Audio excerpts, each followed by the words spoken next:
my dudes, my guys, my freaking boys. All right, I think this video we're going to weld up the catch can because I got argon today, and then mount my fuel pump and mount my water pump.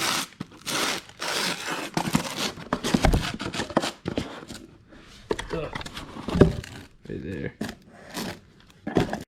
All right, first thing, let's take this guy off of here.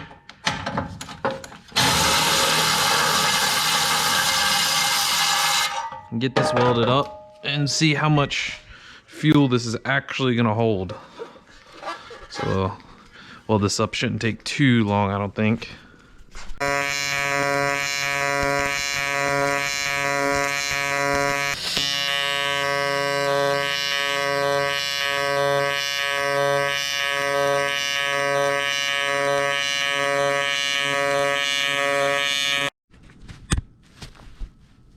Alright, so that is all welded up now. And what we're gonna do is take it inside and start filling it up and see how much water will fit inside of this thing. Alright, I'm in the basement, so I have this thing right here and it goes to 4 cups. So I'm just gonna keep filling this up, dumping it in there, jumping in there, and then we'll see how full it'll get.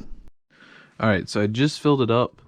And you can see it's to like right there, and it's 1.25 gallons, so it's a little less than what I wanted, but I think we might just rock with it. It's not that hard to make, so you know, maybe I can just add to it if I need to later or something like that. So all right, so now the only thing left to do is do the lid, but I need to get like a screw cap for the top, and then I need to get a fuel return and a vent in there too. So I'm really gonna have to like think about how I'm gonna do that. I might have to end up making like this wider or something like that to be able to put everything in it. But for now, that's done because I gotta mount everything else, and then I'm gonna get fittings for everything at the same time. So, all right, so now we're gonna mount the water pump, and this is a big water pump. So these things are like really heavy. So I want to keep it as far to the front of the car as I can. I mean, honestly, if I could mount it like in front of the weight bar, that'd be even nicer, but I'll probably end up mounting it like behind it just for a little bit of safety. But we got to think, so it's going to come out of here, and like I said, I don't have any of the fittings. My alternator is going to be sitting right here, so I'm going to have to do a fitting out of there, and then it's going to 90, and this is like a pretty big hose, so I gotta try to guess where it's going to sit at. I want to keep weight to this side of the car. I just don't think I'm going to be able to, unfortunately. So I got to figure that out. I know they make brackets to mount it like up here and stuff like that, but I want to mount it as low as possible and as far forward as possible for as much. I know this isn't much weight, but as much weight in the front as possible. And then I really want more weight on this side than this side, because like the fuel cell's mounted on this side, I'm driving the car on that side and stuff like that. So really have to kind of think about this. And I'm not sure if you're allowed to mount them sideways. I don't know if that would work. But if I can mount them sideways, that might be better. Because then it would just like have to go down. It wouldn't have to turn. I mean, I guess I could do a 90 and up. So this had a 90 on it and came up. And then maybe like a 45'd it down. Oh, maybe I could like 45 it and 45 it just so it's like a straight line like that. And just mount it somewhere like over here. I'll just cut these tabs off and mount it like right there. Yeah, that's what I'll do. Okay, so now we got to figure out some type of mounting system for this. Looks like it just has some through holes through it, and that's it. So I have to figure something out. So with this is the pump I was looking at. These are the supplied bolts here. It says not to mount it upside down. It doesn't say to not mount it on its side, but I'm going to go ahead and assume everybody mounts them straight up and down for a reason, and that's the correct way. So we'll go ahead and do that. And then it basically just says to build a bracket, and then it can mount to that. So I guess I'm going to do that. Since I got to cut that bracket off, I'm going to grab some proper rags and try to keep as much stuff out of these ITBs as possible. So that'll help at least a little bit. And then this, so I don't get any shavings in here, I'll just set this on the other side of the garage.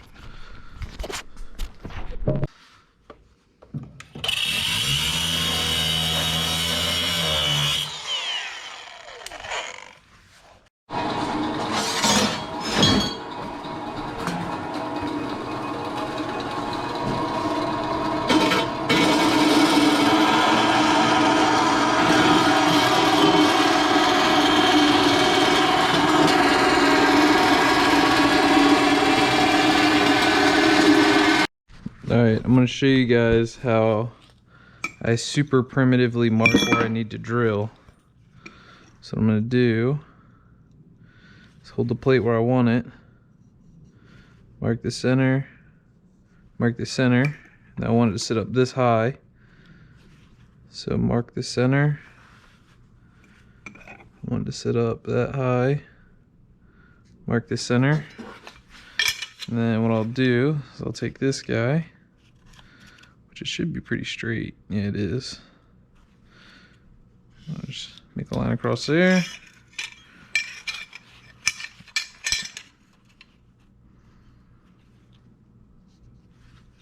Continue our line through the intersect point there. Go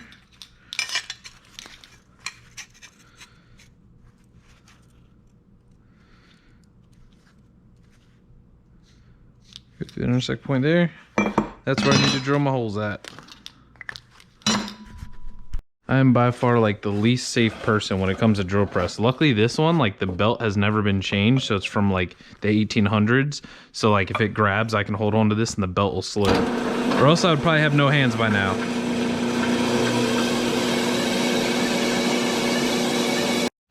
I didn't realize this, but these ones aren't tapped on the front. So only the ones on the back are tapped. So that kind of sucks. I really wanted it to mount it like this, but I can't now because the mounting tabs are on the back. And I guess I could, but it wouldn't be as strong. So what I think I might do is mount it on the front of the traction bar like this. I don't even know if that's legal though. Like, I don't know if you can do that. Never easy. Never easy. Because I can't do that either. If I mounted it like that, see, I would have to mount it like this, which is backwards. I mean, I guess everybody else has weight plates in the front, so what's the difference, you know?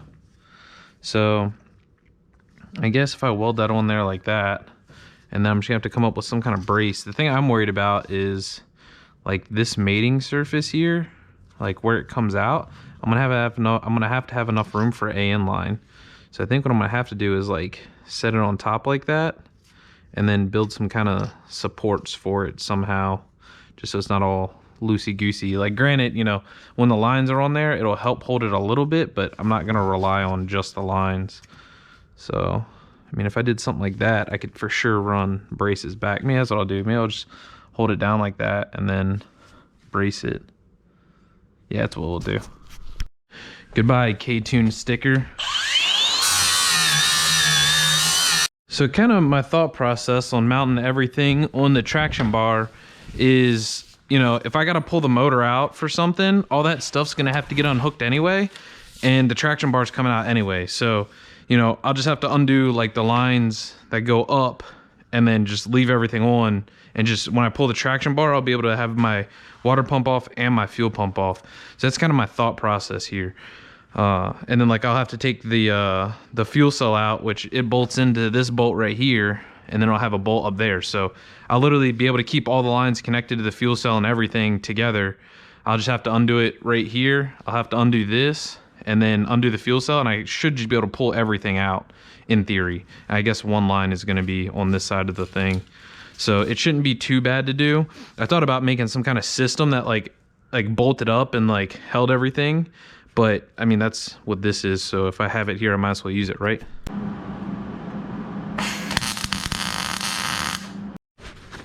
Got that boy all welded up, and it is significantly like a lot stronger than what I thought it was gonna be. I welded it along the back, sides, and bottom, and like it's not moving. So we might not have to put braces on it. We'll see. Now I'm gonna try to mount the fuel cell, which is gonna be, I mean, not the fuel cell, the fuel pump, which is gonna be right next to it. It'll probably end up being over here because I have something that I want to build right here. So I'll probably have to scoot it over here. And then my idea is, since the fuel cell sits right here, I want to put like the fitting on the very far this side on the back of the tank, and then run like a U and then just 90 into the pump here. That's the goal, so we'll see. All right, so in my head, I was gonna mount this pump like this, like that or whatever. The issue with that is that this left side right here is the in and the other side's the out, and the out has to go up here. I mean, I guess I could run it that way, realistically, huh? I'd rather keep everything over there for the end. Yeah, so anyway, so what I'm gonna do is mount it sideways like this, like right next to the cell, and then that way I can run a fitting out the back and loop around like this and just come straight into it like that. I'll just have it sit like right here, something like that. I think that should be enough room for the slave cylinder and stuff like that. I should be able to build a pretty strong bracket to come off of there and just sit like that. And then this fitting will just turn and go straight this way, and then follow the frame rail up, and then tie into the thing right there, the fitting.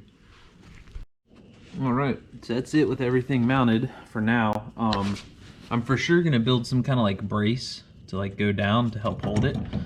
It's not all the way bolted down, that's why it's moving, but you can see it's got like a little play in the plate, and so does this one. So I'm gonna build braces for them, but I'll do that off camera. It's kind of boring. But yeah, that's good. So now I guess this week I'm just gonna go buy a bunch of AN lines, but I might call it quits, do a short video. We'll see how this one does. So do you guys like the shorter ones or longer ones? I know I talk a lot and there's a lot of talking involved, but it's a build series. I guess that's how it works. When I start racing it'll be a lot more interesting. But yeah, I just gotta go get fittings. Maybe this week I'll build a catch can for it. I didn't expect this to take this short a time. So yep, thanks for watching. I'll see y'all later.